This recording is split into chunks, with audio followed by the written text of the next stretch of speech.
So very little in this case is in dispute, and that is hugely important. So let's talk about the relevant evidence in this case. So the day before the shooting, November 5th, 2021, Relli's in a car with Bari. And again, I got to talk about Bari for a second, A AP Bari. The defense is saying, well, why didn't you bring Bari in to us? Bari is the guy, if you remember, who posted, who is calling Relli a rat or a snitch. I can't remember which it is right now. The people's position is that Bari is not credible. If the defense wanted to bring him in, if they thought that he had evidence to add to their case, they would have brought him in. They flew in a guy from France, okay? Let's just take a step back. They flew in an individual from France at tremendous expense on almost no notice. And they flew him in because they wanted to prove that that was Relli's voice on the tapes. Now, one has to ask themselves, did they listen to the tapes? Because the tapes are some of the best evidence we have in this case. And you know that they only played for you a little snippet.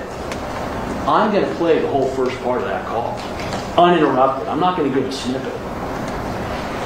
So what happened in this case? Day before the shooting, there's an issue between the two of them. Okay? The defendant is upset with Relli. That's not in dispute. He's upset with him. I have no idea whether Relli was right about this dispute or the defendant was right about the dispute. But here's what I know for sure. It does not matter. It's not an issue for you to even consider. Let's assume that Relli paid for every part of ASAP Josh's funeral. Okay? The most expensive funeral in the history of mankind. He paid $20 million for the funeral. Let's assume that happened. It doesn't change the fact that he can't assault him with a firearm. I don't know. We have no idea who was right on this. But it's very clear it doesn't matter. But what's important is there is a dispute. And by the way, if that call did not take place, do you believe for a second that they would not have brought A AP Bari in? And what do you think would have been the response for the defense if we would have brought A AP Bari in, and A AP Bari would have lied the same way that Twelby lied, and Wally lied, and ASAP Lou lied? So, he's his close friend. If that guy was going to help him, they would have called him. And they have the power of the subpoena just like we do. And in fact, he's the defendant's friend. They know where he is. They're able to access him. So the fact that he's not here, do not get caught up in that game. But, again, the relevance in this is simply that they had a dispute the day before. And the defendant, who is clearly a proud individual, got embarrassed by the fact that Relli is hearing him talking about him behind his back. Which, let's face it, it's not very manly, okay? It's just not. And it's clear that the defendant is embarrassed by this. He's embarrassed by the fact that Relli knows he is talking about him behind his back. And Relli doesn't like it, clearly. So, this is the day before the shooting. You can see what's going on. I'm not going to repeat the language. This is what we have. And by the way, at this point in time, this is a stupid little incident, okay? The man's a multi-millionaire. Why on earth is he going to take it to the level that he took it? I don't know, but that's exactly what he did. So what happens? Well, the day of the shooting, we know that Relli is receiving a bunch of calls from the defendant, from Ills, and from Twelby.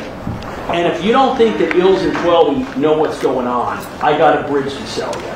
Okay? if you think, as the defense argued, that those were credible witnesses, Relli was angry and he was hostile. They weren't angry or hostile. They were just liars. Start to finish. So what happens? Well, we know shortly before the shooting, let's get to it, stop ducking my calls. Now, by the way, Relli says, hey, listen, I'm not really sure what's going to happen. And when you look at it, it looks like they're going to have a disagreement. But this is really important. Relli can kick the defendant's ass all day, okay? That's clear. But if Relli does that, he loses his life. He doesn't have any interest in doing that. He knows it, the defendant knows it, everybody knows it. Even those lying witnesses, Twelby and Lew, eventually had to concede that the defendant has a lot of power in the industry. The industry where Relli works, the industry that he is dependent upon for his livelihood. So he's got not only no motivation for getting into a fight with the defendant, he can't do it. He's got to sit back and take whatever he's going to take. Because he's power. That's who he is. He's got power. There's Rocky and there's Relli. Rocky knows it and Relli knows it. That's just the facts of life. So what happens? We have this incident. Now, thank God we have video in this case. Okay? Because without video, we'd all be in trouble. This video is very clear. And when Relli is walking, there's a couple things you want to consider. I'm going to get to this again. The idea that the defendant is bringing a gun to this meeting makes no sense at all. He's got two guys with him. He's not afraid of Relli. Relli's not looking for a fight. And you're going to see that the first action is the defendant grabbing Relli. That's what you're going to see as they're walking up. And I have this is slowed down so you can see.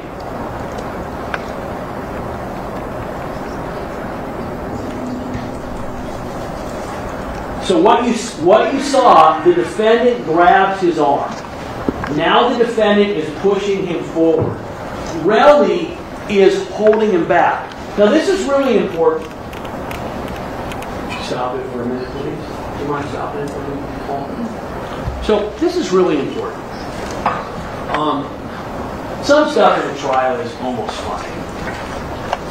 I would ask Twelby, so what was the weather like that night? Man, it was cold. And Relli, he's huge. He's got muscles all over his body. They made Relli out to be the Hulk. They made that happen because that's the narrative they wanted to create. But the problem with it is if you watch, Relli clearly is stronger than Rocky is. He's stronger than Ills is. Yet he's letting Rocky push him back. If he had wanted to, he had his hand available to punch Rocky. He didn't do it. Probably not because he didn't want to. Because he's a grown man who understands that if he does that, it's over. He's got no career. He's done. What he doesn't understand is that in the next moment, Rocky's going to take out a gun and Relli is going to realize, oh my God, it's over anyway. Please play it. So you want to stop it. Stop. I don't know if you remember, but when I had Twelby on cross-examination, and he is saying that he's trying to pull the Relli off of Rocky. And I think this same image, and I'm asking him, well, wait a minute. How are you trying to pull Relli off of Rocky when you're in the middle? You're trying to keep Rocky off of Relli. No, I'm not in the middle. Of course he's in the middle. Keep playing it. And now watch the gun. Stop. It is true, we do not see the gun come out. But we know from before that the gun was not in Rocky's hand because we saw his hand before. Now, if you remember, what was 12's version of how the gun came out? I mean, guys, I'm not making this up. He said that Relli lifts Rocky off the ground. His pants fall down, and Relli reaches back to pull his pants up and happens to end up with the gun and what looks like his finger on the trigger. That is more absurd than, again, the tornado example with Boomer. It's absurd. It insults your intelligence. And the only value that it has is if you are going to try to find a way to let this man get away with what he's done.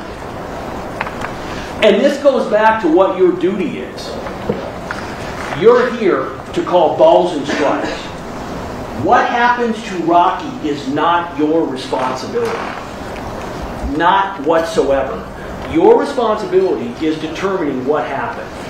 It's almost like what an umpire does, okay? When an umpire calls a strike or calls a ball, he doesn't own what happens in the game. The players decide the game. He's just making the calls according to the rules. Do not be fooled into the idea that, quote, Rocky's life is in your hands. Rocky's life is not in your hands.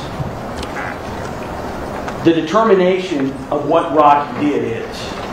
And what happens from there, that's on him, and that's up to the judge. So what happens? So he's got the gun out. Continue to play, please. Stop. So if he was trying to put the gun back, why is the gun now from behind him to in front of him? So they're going to say, well, you don't see what he does with the gun. Well, if his gun fell out accidentally, why doesn't he put it back? Well, it's because it didn't fall out accidentally. He pulled it out, and now he's going to assault Relli with it. And the fact that you don't see the assault because of the cameras, ask yourselves, logically, he took the gun out. He switched hands. The gun is now in front of him. What's he doing with the gun? He's doing exactly what Relli said he was doing with it. Now, by the way, nobody said that the defendant tried to murder Relli, intended to murder Relli. You're not charged with that. So the gun comes out. Continue to play. Stop. Okay, now, if you notice, he's about to put the gun back. And you're going to see the people crossing because, keep playing. So the gun went back because you see the people that are on top? They are walking from the direction where Rocky just was. Now, why Rocky put that gun away, we're never going to know. I can't prove to you beyond a reasonable doubt why he put the gun away. No one can. I can tell you that the evidence suggests, clearly, it's undisputed, there's a couple of people walking right by. It's in the middle of Hollywood, and Rocky's a pretty famous person, and if he was planning on shooting the gun at that point in time, that would really seem to be an ill-advised place to do it.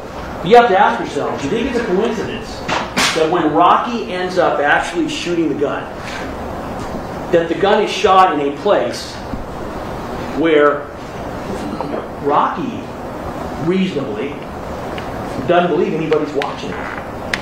He doesn't know about the cameras. He knows there's a crowd of people here. Continue to play, please. So this is how the first incident ends. Okay? This is how it ends. So, when we're looking at this, that's count one. That's the assault with a firearm. That's the personal use of the firearm. We don't have to prove any more than what you've just seen.